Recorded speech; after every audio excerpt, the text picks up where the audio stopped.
Salut, donc aujourd'hui sur ce 14 novembre 2024, on va continuer notre petit échange concernant toujours l'estime de soi, la valorisation, la conscience et la confiance en soi.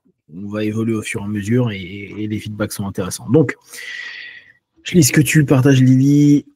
Pendant la session, un laboratoire, j'ai installé des écrans où je pouvais voir les résultats d'expérience, jouer avec les submodalités et dans des situations vécues, une curiosité de tester et de jouer comme dans un jeu vidéo, forte émotion aussi. Cool.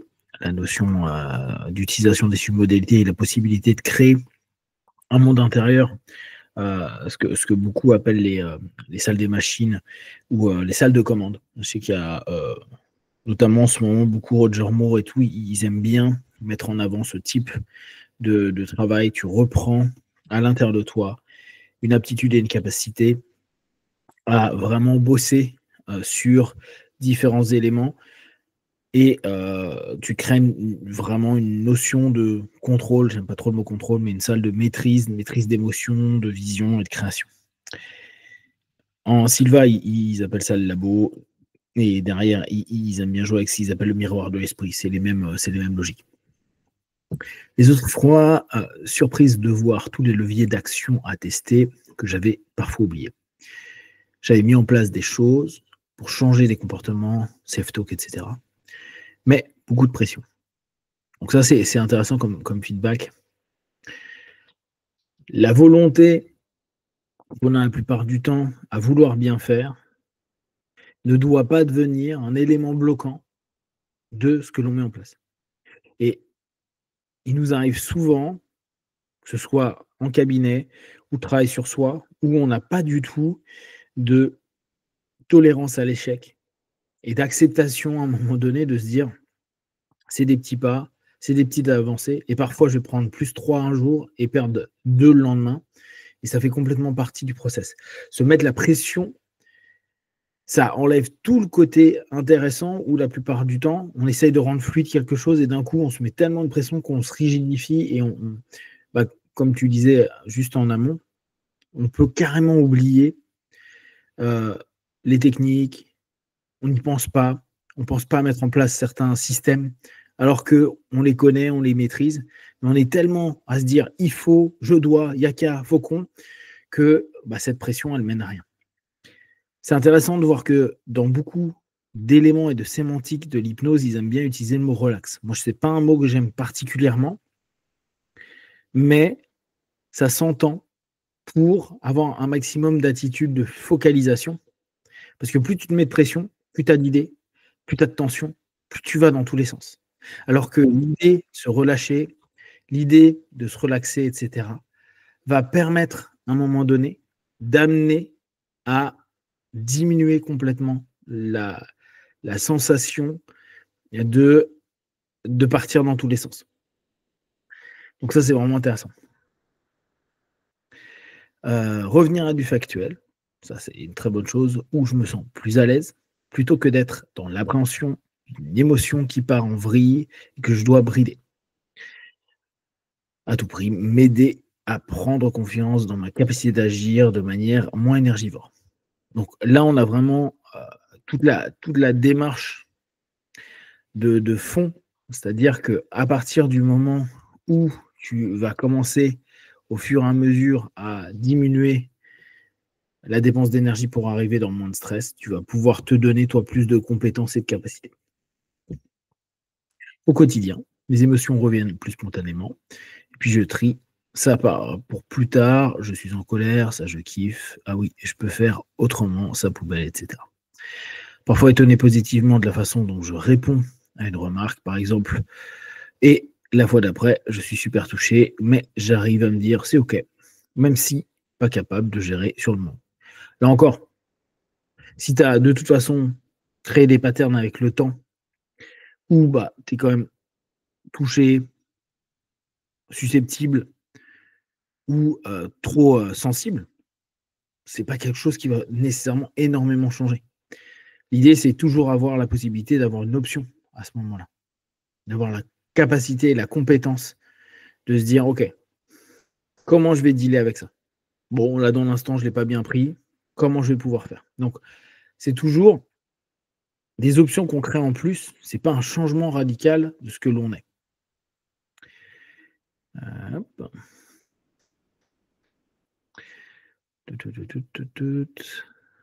Impression d'une flexibilité qui apparaît peu à peu. Donc, on est dans cette notion où plus tu vas créer des options, plus tu vas te donner la possibilité d'être dans une mobilité, donc flexibilité, légèreté, fluidité, etc. Le labo évolue, je mets des pièces par thème, change les appareils. J'ai dû aller aux urgences suite à un souci au genou, créer une pièce pour travailler dessus, pouvoir reposer le pied au sol, émotion, guérison, un endroit détente. Un de mes objectifs actuels était d'aller vers plus d'acceptation, compris que ma vision était trop idéalisée. Ta vision différente m'a donné vraiment un espace d'action et de liberté, de légèreté. Progressivement aussi l'humour et la créativité. Donc, je vais leur redonner une plus grande place dans. Yes. Ok. Donc, là, un des éléments, c'est diminuer dans l'ensemble de la valeur, et là aussi, c'est intéressant, dans l'ensemble des notions qu'on peut avoir sur la valeur que l'on a, sur, du coup, l'estime qu'on va donner, ne pas être sous pression du marché, que ce soit l'espace, le temps ou le marché qu'on se donne. Je dois, sous tel temps, réussir à être de telle façon.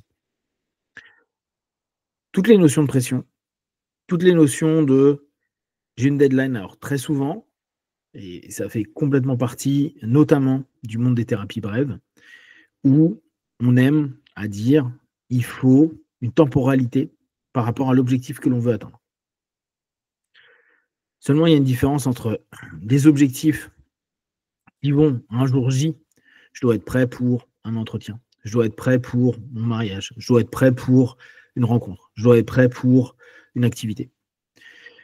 Où là, la temporalité a beaucoup de sens. À jour J, je dois être prêt physiquement, psychiquement, émotionnellement, intellectuellement, etc. Et la notion avec le travail sur ces patterns, c'est-à-dire les modèles et les schémas internes.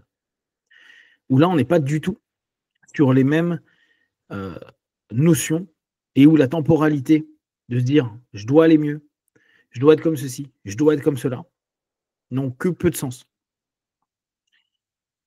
Là encore, je reviens sur un des problèmes majeurs de l'hypnose.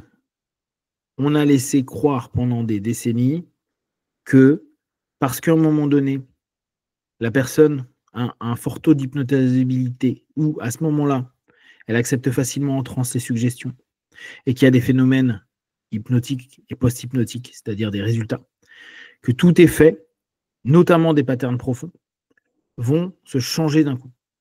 Et donc, ne pas avoir de résultat, ou en tout cas ne pas avoir un résultat qui est marqué et marquant, parce qu'il faut faire un effort pour se demander si on a avancé, semble être une notion qui nous dit j'ai loupé, j'ai foiré, ça ne fonctionne pas.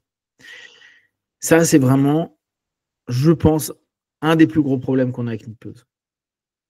Si tu veux travailler sur des éléments qui sont fondateurs et qui sont structurants, c'est aller chercher à l'intérieur de toi des répétitions que tu as fait des milliers, des milliers, des milliers de fois, que tu as automatisées, dont tu as eu du bénéfice, dont tu arrives parfois à la limite maintenant et peut-être que tu es en perte. Mais c'est tellement fonctionnel, ça ne veut pas dire que le résultat est bon, mais ça fonctionne, que dire oui, mais en peu de temps, je veux modifier ce pattern, c'est assez faux. Et je pense qu'il faudrait, un petit peu comme en PNL, ils aiment bien dire qu'il y a une structure profonde et une structure de surface. Je pense qu'il faut admettre qu'on a un ensemble d'éléments qui sont des structures de surface, qui sont des masques ou des fonctionnements qui, au bout du compte, ça sont des choses qui peuvent assez facilement être déstructurées, recadrées et réorientées. Par contre, il y a des éléments, des structures profondes, où là, le mouvement en tant que tel, ne serait-ce que aborder de façon nouvelle ces patterns, le voir autrement, et dès lors se recadrer au travers de ça, demande du temps et un temps d'intégration, parce qu'on ne s'oppose pas à des décennies de vie et des milliers de fois de répétitions avec juste oui, mais je suis très suggestible et la transe est OK. Si ça arrive sur certaines personnes, tant mieux. mais majoritairement, moi, sur maintenant les décennies que je travaille en hypnose et en hypnothérapie, c'est pas le cas chez la majorité des gens. Donc, il y a vraiment cette notion à dire, on prend le temps. Du coup, on va partir sur cette idée-là ce soir, sur la valorisation et sur tout le boulot. Ça va être vraiment cette notion de temporalité, de prendre le temps et d'éviter le stress. Il n'y a pas à avoir des résultats qui sont énormes sur des éléments structurels profonds. Ce qui est intéressant dans le structurel profond, c'est que ça va toucher des éléments plus de surface, où on va être étonné de nouveaux comportements, façons d'agir et autres, mais qui, en fait, sont simplement les résultantes du petit mouvement ou du recadrage qu'on s'est fait un peu plus profondément. Salut Alissa. Donc, là, vraiment, on a vraiment quelque chose qui est intéressant à reprendre en compte, c'est dans la valeur que vous cherchez de vous-même, les différents points de valeur, les différents éléments qui, derrière, peuvent être mis en avant. Il y a cette notion où vous n'êtes pas en bourse en tant que tel, même si la métaphore de la bourse est intéressante, la métaphore du marché, vous n'avez pas des timings comme à la bourse. Donc vous n'avez pas à la seconde près devoir changer ou en une journée ou en une semaine. L'idée, c'est toujours d'aller dans on prend son temps. Ouais, bien sûr, Alissa, tu partages. Tu continues, il n'y a pas de souci. Donc, écris ton feedback, Alissa, tranquille.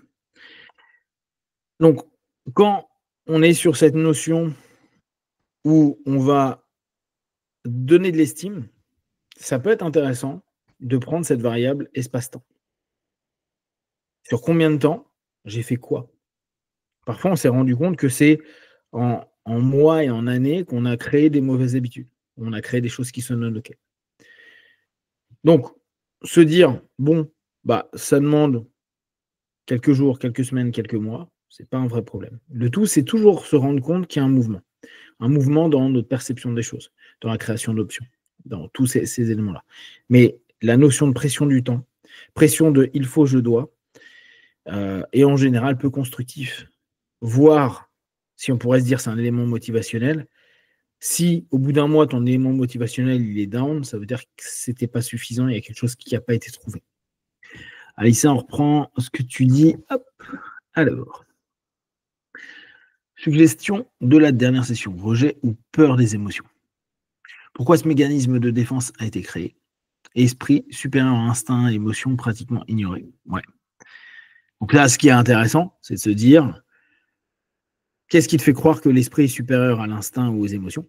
C'est vraiment quelque chose qui est intéressant. Donc, dans tes pistes de réponse, j'ai beaucoup changé de contexte et référentiel culturel de ma naissance à l'âge adulte. Donc, être rationnel, est-ce qu'il me rapportait de m'adapter et ne pas me noyer? Logique. Hein. J'utilise le plus possible la compréhension que j'ai d'un système parce que ça va m'éviter d'avoir des problématiques systémiques. Donc, c'est sûr que la tête, à ce moment-là, est parfois plus intéressante que l'instinct, bien que là, c'est purement des logiques d'intelligence sociale. Il y a des personnes qui vont avoir un rapport empathique très fort ou un rapport émotionnel très fort avec les gens. Je ne parle pas de gens qui sont en mode sensu et tout, hein, vraiment des personnes qui exploitent correctement leurs émotions et vont créer une intelligence sociale qui est vraiment intéressante sans forcément exploiter le centre mental. Maintenant, c'est que tu as une nature certainement de centre mental. Là encore, ce n'est pas un problème. Le truc, c'est qu'est-ce qui fait qu'à un moment donné, il y a un déni, un rejet, une peur associée à l'émotion. C'est plus ça le problème que le fait d'être sentimental, qui n'est pas un vrai problème. À part l'un de mes frères, le reste de ma famille est très extraverti et très émotionnel. Ok, donc là, tu peux faire un rapport de réactance, hein, tout simplement. Je vois un ensemble d'éléments et quand je suis enfant, je réagis en fonction. Ce qui est super intéressant dans l'ensemble de nos évolutions culturelles, qu'elles soient bien sûr initialement familiales, donc éducatives, et après socio-culturelles, c'est de se rendre compte que notre rapport à la décision est quasi inexistant. D'une façon ou d'une autre, soit on va dans le sens de ce qui nous a été inculqué, d'un point de vue psychosocial, soit on va à l'inverse. Réactance, ou adhésion. Et c'est là où c'est assez amusant de se rendre compte qu'en fait, on peut se dire qu'on est indépendant, voire différent de notre groupe social, nos parents, ou si c'est pas les parents, la communauté dans laquelle on est, et se rendre compte qu'en fait, vu que tout est basé sur pour ou contre une façon de fonctionner, c'est en réalité l'influence de ce groupe-là qui a été le plus fort et sur lequel on a un index de référence et sur lequel on ne fait que de revenir sur l'index de référence. Donc même si on fait l'inverse en disant moi je ne serai jamais comme, ce qui peut arriver, par exemple, on peut prendre l'exemple de il y a trop d'émotions, trop extraverti et tu fais ouais, moi c'est pas mon délire. Tu te retrouves dans un truc, moi je le serai pas, consciemment et ou inconsciemment. Hein. Il y en a ils le font consciemment, il y en a ils le font inconsciemment, parce qu'il y a la nature. Justement, tu vois, un centre mental est souvent ouais, je te dis une connerie, mais peut être moins extraverti qu'un centre émotionnel, mais ça peut se contredire ce que je dis. Et tu peux avoir cette notion-là et avoir en réactance un truc de trop de bruit, ça parle trop, ça s'énerve pour rien. Je vais faire l'inverse, je vais vivre l'inverse pour être en plus en harmonie avec toi. Étant donné une disposition plus analytique, donc centre mental pour moi, et j'ai fait le choix conscient et pas, je sais pas, de prioriser leur ressenti émotion avant d'avoir l'espace pour traiter mon propre ressenti. Ouais, donc ça peut arriver dans une systémie où en fait on a beaucoup d'éléments où les gens sont en émotionnel et que tu deviens traducteur ou tu dois traduire leurs émotions pour toi pour éviter les conflits et si on reprend ta logique de solution ou mettre en place des choses, ça te met dans une place, en tout cas, tu as acheté l'invitation qu'il y a eu. Après, la notion que la plupart des gens vont dire, c'est moi, j'ai pas décidé.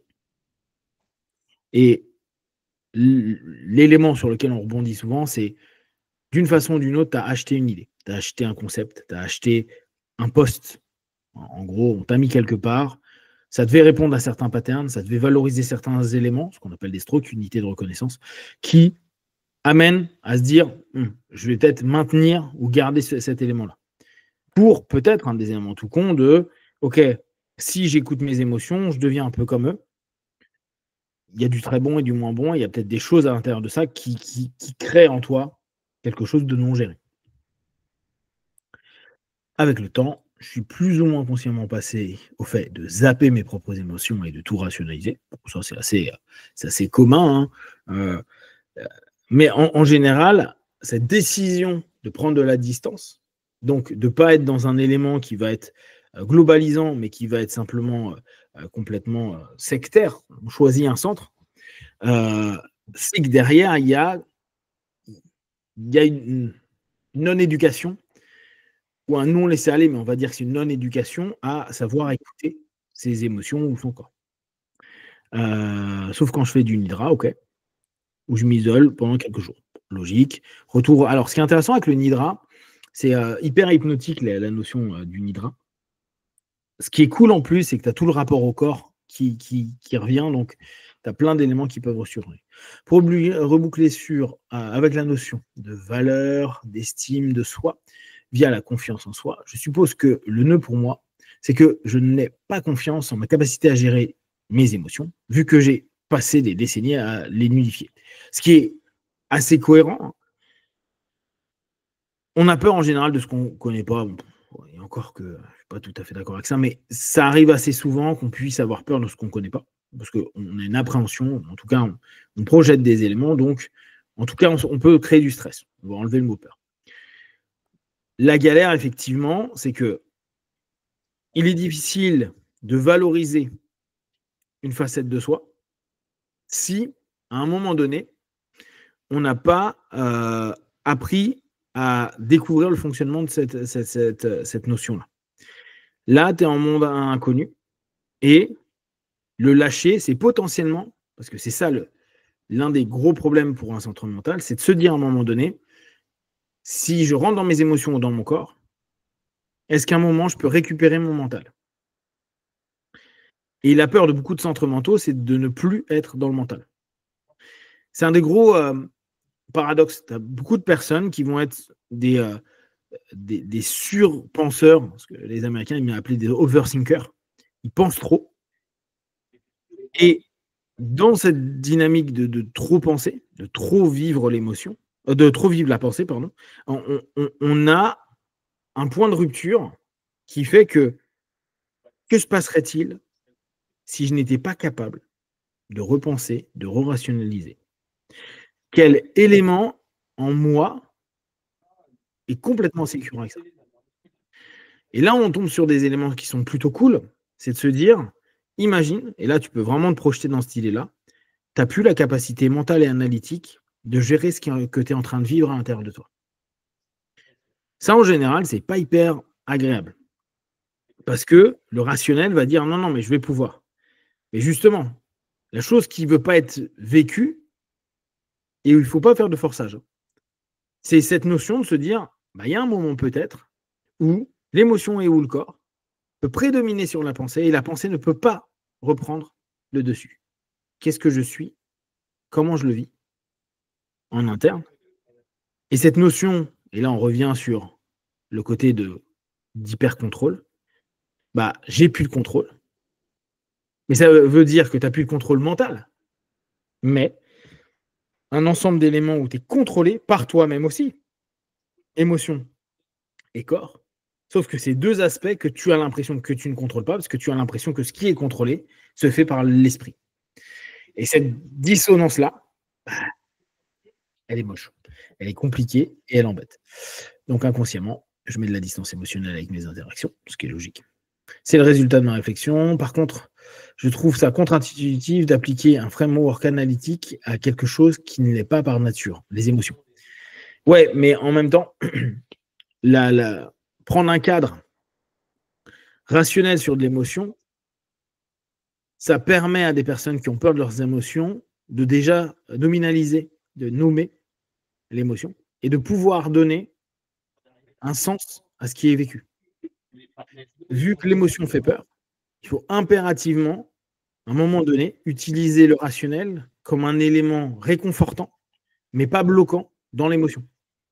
Se dire, je vis une émotion qui est de la peur, qui est du stress, qui est de la joie, qui est de la haine, qui est de la colère, qui est pouvoir le nommer, ça amène déjà une possibilité, sans plonger dans l'analyse de ce qui est nommé, ça donne un sens à ce qui est vécu.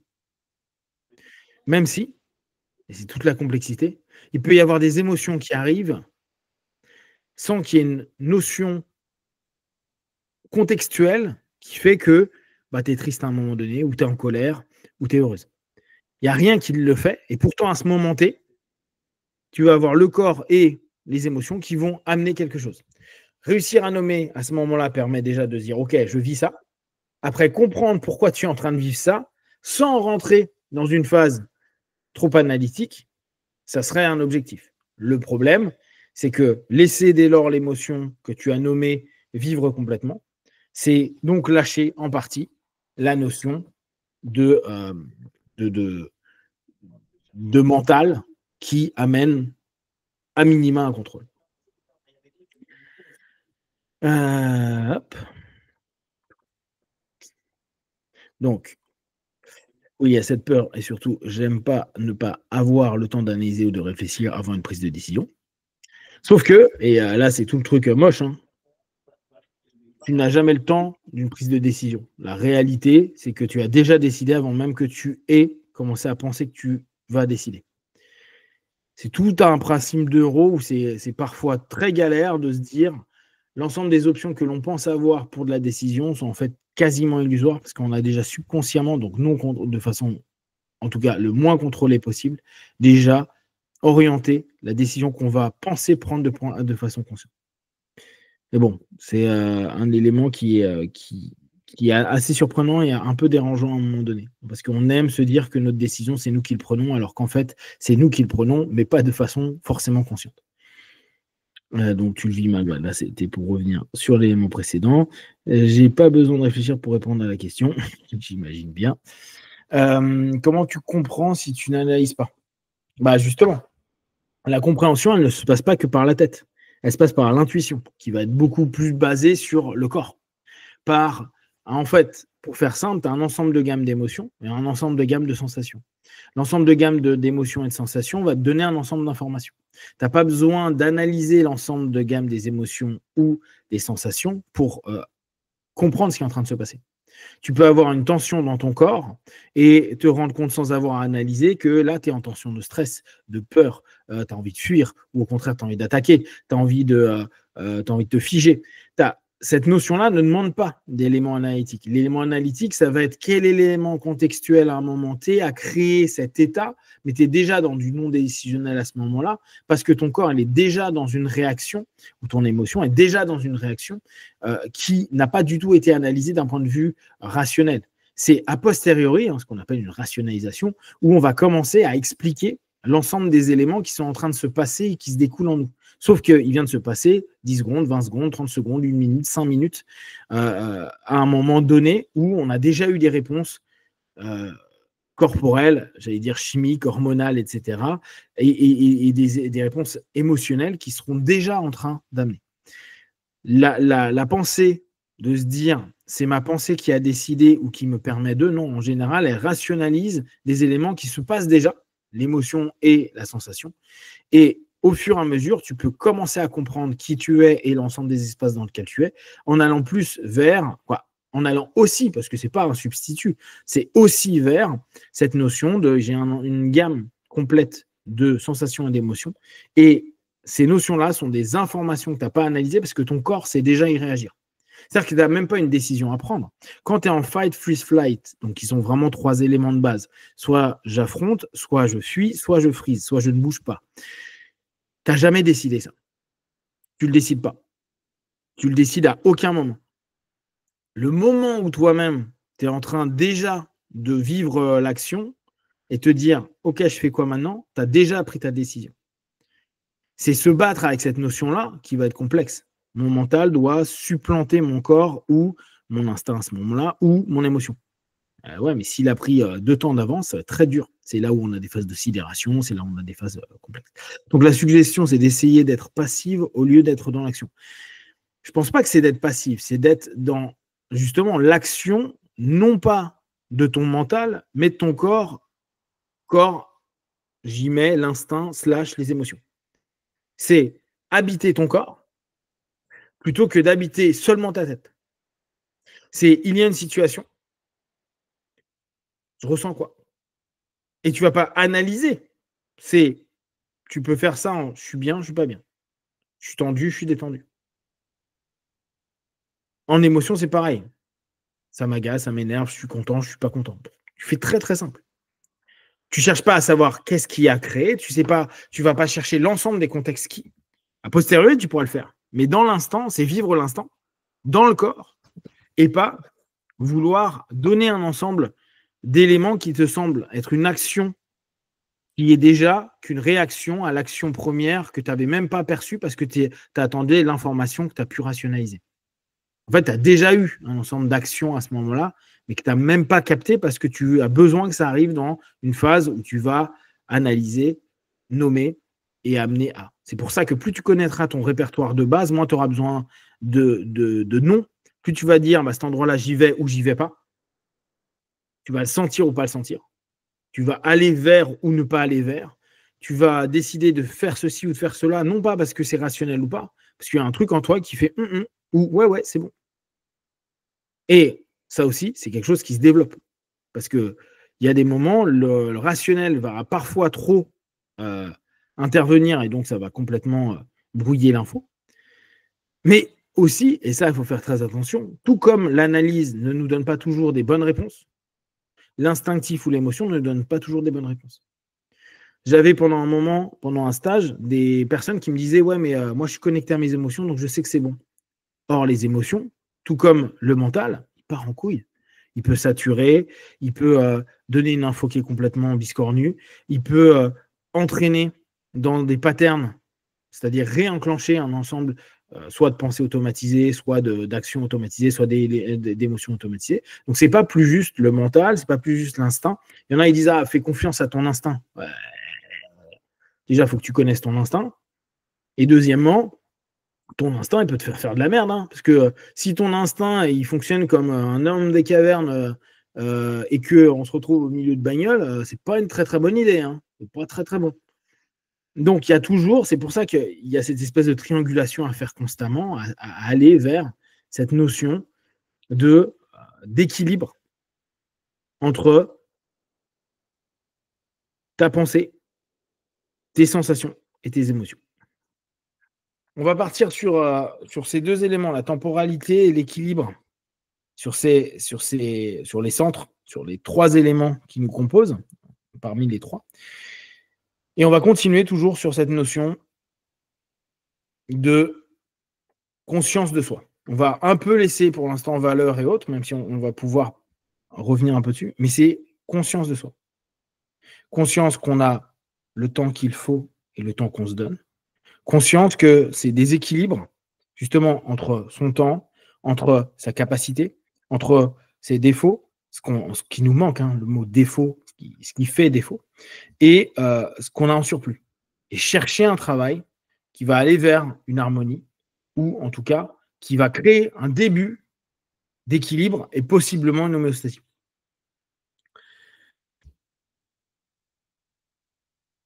Ouais, l'expression que tu as utilisée, c'est construire un référentiel instinctif et émotionnel, c'est ça. Conscience de soi, c'est ça. Ouais. Faut que tu aies un référentiel, faut que tu sois suffisamment en lien avec toi pour savoir qu'est-ce qui est en train de te dire comme information ton corps. Qu'est-ce qui est en train de te dire comme information ton émotion. Il y a plein de gens, quand tu leur poses des questions, ils ne savent pas l'émotion qu'ils sont en train de vivre à un moment T. Ils ne sont pas capables de savoir ce qu'ils sont en train de vivre dans leur corps. Il y en a, ils vont dire, je suis bien, je suis détendu, et tu leur montres juste, bah là, ton corps est tendu, là, c'est tendu, là, t'es tendu, là, t'es tendu. Ta mâchoire est fermée, elle est truc. Tu ne te rends même pas compte que tu es tendu. Donc, il y a vraiment une découverte de son corps, une découverte de ses émotions. C'est pas un truc qui se fait en mode j'y vais plein de balles, hein. C'est petit à petit. Toi, tu t'amuses par moment, tiens, tu te dis là pendant 10 minutes, je mets mon cerveau juste en nominalisation, il va nommer des choses, mais j'essaye pas de réfléchir et je vois. Si à un moment je le sens pas, tu fais confiance à je le sens pas et tu re-rationalises.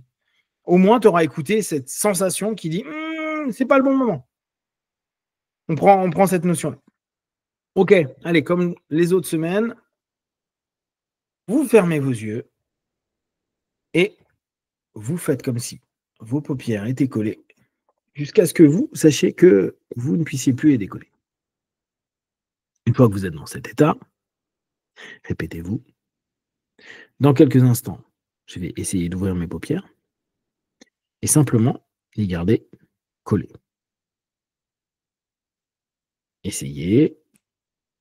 Très bien. Dans un instant, vous allez pouvoir ouvrir et fermer vos yeux.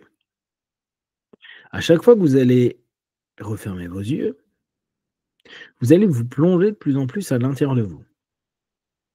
Et vous allez le faire avec cette idée de prendre le temps. Habiter l'espace où vous êtes à cet instant précis et prendre le temps pour aller vers un état de conscience, une transe, qui correspond à la découverte de vous-même, la découverte de vos valeurs, la découverte de votre flexibilité et de ces compétences diverses que vous pouvez avoir et développer. Inspirez, ouvrez les yeux. Expirez, fermez les yeux. Plongez à l'intérieur de vous avec cette idée. Je prends de plus en plus conscience de ce qui me fait défaut, tout comme de ce qui me valorise. Ça peut être un centre qui soit mental, physique, émotionnel. Et gardez bien en tête qu'il n'y a pas mieux. Le jeu, c'est de trouver au fur et à mesure de plus en plus d'équilibre dans ces différents centres. D'équilibre pour que vous puissiez vous sentir de façon générale plus fluide, moins tendu, que ce soit psychiquement, physiquement et émotionnellement. de plus en plus fluide. Vous pouvez prendre les métaphores, bien sûr, de l'eau, de tout ce qui circule, de tout ce qui contourne et équilibre. L'eau, c'est intéressant comme métaphore parce qu'il y a toujours cette notion de vie. Il y a différents aspects. Ça va nourrir, ça va pouvoir aller, partager, faire vivre des animaux, des arbres. Et c'est un petit peu cette idée-là, cette idée d'arborescence que vous pouvez avoir. Mon centre mental, mon centre émotionnel, mon centre instinctif, et chercher un équilibre, comme si cette fluidité nourrissait ces différents aspects. Et avec cette notion toute simple de temporalité, il n'y a pas de compétition. Il n'y a pas d'attente de jugement d'autrui sur ah c'est bien, t'as changé, ça a changé. Juste vous, avec vous-même, prenez le temps et habitez ce temps-là. Inspirez, ouvrez les yeux, expirez, fermez les yeux et plongez dans ce temps. Ce temps, ce maintenant, cet ici, cet instant. Ce qui est intéressant, c'est que ce temps, il est ni long ni court, il est. Et parce que vous prenez le temps d'habiter ce temps, la tête, le corps, les émotions sont à la fois présents et mouvants. La tête peut écouter, mais si à cet instant précis, vous vous dites qu'est-ce qui se passe dans mon corps, vous pouvez voir vos tensions, vos relâchements, vous pouvez peut-être vous entendre respirer, ressentir les battements. Vous pouvez même vous interroger, percevoir une émotion. Je suis bien, ou toute autre émotion. Et qu'importe la forme de l'émotion. Là encore, elle naît, dans tous les sens du terme, N-A-I-T, elle naît, ou elle naît, N apostrophe E-S-T, que l'instant. Vous laissez simplement cet instant réunir les parties et redonner du sens à du temps. Il n'y a pas à faire vite ou peur de prendre trop de temps, vu qu'il n'y a que ce temps. Et ce temps, il est juste là, à votre disposition, avec cette orientation, on pourrait même dire cette valorisation de ce que c'est maintenant. Respirez de plus en plus profondément et laissez vraiment cette conscience de ce temps, de cet instant, de votre moment et de ces différents aspects de vous qui vous permet de vous dire je peux vivre cet instant en l'analysant et c'est très bien. Je peux vivre cet instant dans mon corps et c'est très bien. Je peux vivre cet instant avec une émotion ou des émotions et c'est très bien. Maintenant, amusez-vous dans ce temps qui n'a ni début ni fin vu qu'il n'est que présent à jouer avec ces trois facettes sans à aucun moment ne rester que sur une facette, sans vous imposer quoi que ce soit, hormis vous le suggérer. Ce n'est pas en vous imposant à ce moment-là que les choses vont devenir fluides. Imposer, ça peut être très bien à certains moments, mais vous savez que vous créez de la rigidité. Là, vous jouez en suggérant, en laissant un flot prendre place. Et on reprend ce parallèle avec l'eau, ce flot. Alors là, c'était un F-L-O-W qui devient un F-L-O-T. Et ce flot, Vous laissez vivre, comme si vous ne créiez pas de tension et dès lors, vous étiez simplement en train de prendre une distance avec tout ce qui pourrait exacerber le mental, les émotions, les sensations. Dans une complétude limite neutre, sans à aucun moment vous l'imposer. Et là, vous allez percevoir certainement des éléments antagonistes en vous. Et là encore, vous les accueillez. Parce que justement, votre quotidien, votre temps, c'est pas de vous opposer à un centre ou à des habitudes, mais c'est de les intégrer pour les réorienter. C'est de les prendre sans forcément les comprendre, juste les saisir. Comme vous êtes en train de saisir le temps, l'instant, le moment. Et vivre avec, vibrer avec, penser avec. Peut-être faire les 3 en même temps. Penser que vous vibrez en ressentant plein de choses émotionnellement. Et c'est maintenant le souffle, l'oxygène, on parlait tout à l'heure de Nidra,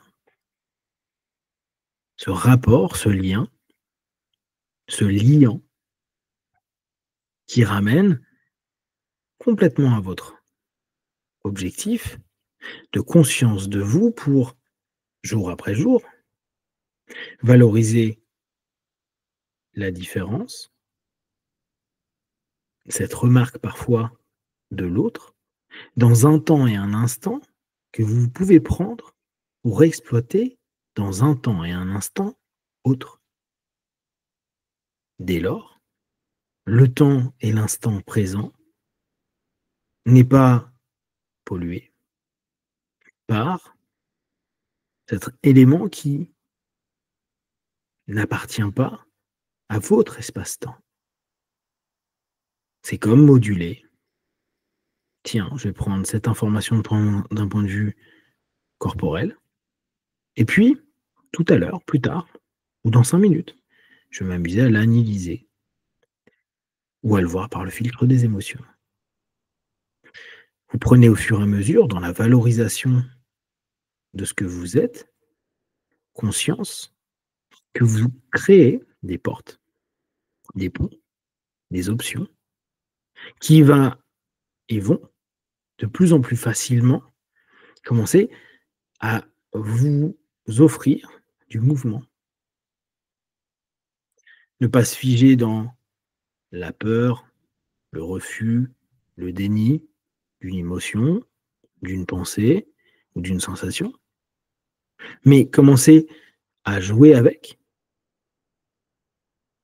comme créer une salle intérieure dans laquelle vous pouvez jouer, combattre, danser avec cette partie, sans opposition, mais dans un jeu à deux. Et ce deux, c'est juste vous, c'est comme si vous vous étiez partitionné, mis en partie. Moi et mes émotions, moi et mes pensées, moi et le temps, moi et l'espace, moi et mes sensations. Tout en réunissant, toujours dans cet ici et maintenant, ces parties de vous, vous laissez de plus en plus ce mouvement, cette eau, cette fluidité, nourrir. Nourrir ce que vous êtes. Et l'idée n'est pas de se transformer pour représenter quelque chose pour les autres, et pas non plus répondre à une espèce de fantasme psychosocial de ce qu'il faut être, mais simplement de ce que vous êtes. Non pas de ce que vous avez été, le rapport avec la famille, les postes que vous avez pris, les fonctions que vous avez pris, Mais dans le présent, laissez au passé les choses, vos postes, vos positionnements et vos patterns, pour ne laisser que ce présent dans lequel vous pouvez vous autoriser à être vous, plus fluide, utilisant vos valeurs, vos potentiels, afin, petit à petit, de structurer, construire et faire évoluer tout ce que vous êtes. Respirez profondément, ressentez à l'intérieur de vous, avec votre objectif, votre attention, votre intention, la conscience de ce que vous êtes en train de mettre en place. Et laissez les images, les sensations, les émotions également prendre place. N'imposez pas, juste jongler avec. Si il y a plus un centre qu'un autre, c'est OK. Pas besoin de se mettre une pression inutile. Il n'y a pas à se mettre la moindre pression. Parce que là, vous travaillez sur des schémas et des modèles qui vous sont profonds. C'est un chemin, une quête. Et c'est tout ce qui est amusant, intéressant dans ce que vous êtes en train de faire. Le temps est celui que vous avez à prendre et pas la pression d'un temps que le monde extérieur attend. Vous décidez avec rigueur, mais sans pression, de mettre en place des jeux, des exercices, des tests. Et juste vous prenez le résultat. Dans quelques jours, vous pourrez vous amuser à vous dire: «OK, ça c'est plus fluide, je passe plus facilement d'un centre à un autre, je me prends moins la tête, je m'autorise plus à être ce que je suis. Et puis là-dessus, tiens, ça bouge pas». Ou en tout cas, le message que j'ai à l'intérieur de moi, c'est: c'est pas encore ça». Et c'est totalement OK. Restez toujours dans cette idée-là. C'est totalement OK d'avancer à votre rythme. C'est totalement OK que des choses ne se dégrippent pas tout de suite. Observez ce que vous êtes déjà en train de conscientiser, de valoriser et vous apportez au fur et à mesure de la confiance dans tout ce que vous êtes en train d'acquérir, d'apprendre, d'approfondir et d'observer de façon différente. Respirez profondément. Imaginez simplement maintenant que tout ce que vous venez d'entendre, de voir, de créer, d'opérer à l'intérieur de vous l'intégriez à votre façon. N'importe que ce soit une image, que ce soit un mot, que ce soit un verbe, que ce soit une idée, que ce soit une sensation, une émotion, un concept. Laissez simplement la porosité du conscient et du subconscient, celle du corps et des émotions, du présent, de l'instant et du maintenant, absorber ce que vous souhaitez absorber avec tranquillité, no pression, juste l'instant. Dans quelques instants, je vais compter de 1 à 5. À 5, vous allez ouvrir les yeux et simplement, tranquillement, continuer votre soirée et faire ce que vous avez à faire. 1, 2, 3. Respirez profondément, scannez tout votre corps. Laissez vraiment tout ce qu'il y a d'utile pour vous, avec votre intention de départ, prendre place en vous. 4, étirez-vous. Bougez votre corps. Et 5, les yeux ouverts, ici et maintenant. Très bien. Voilà pour aujourd'hui. Je vous invite vraiment à faire des petits jeux, des petits exercices. Testez-vous, voyez ce que ça donne. Continuez à faire vivre tout ça à l'intérieur de vous. Et logiquement, jeudi prochain, on se revoit. Je vous dis bonne soirée et à très bientôt. Ciao, ciao.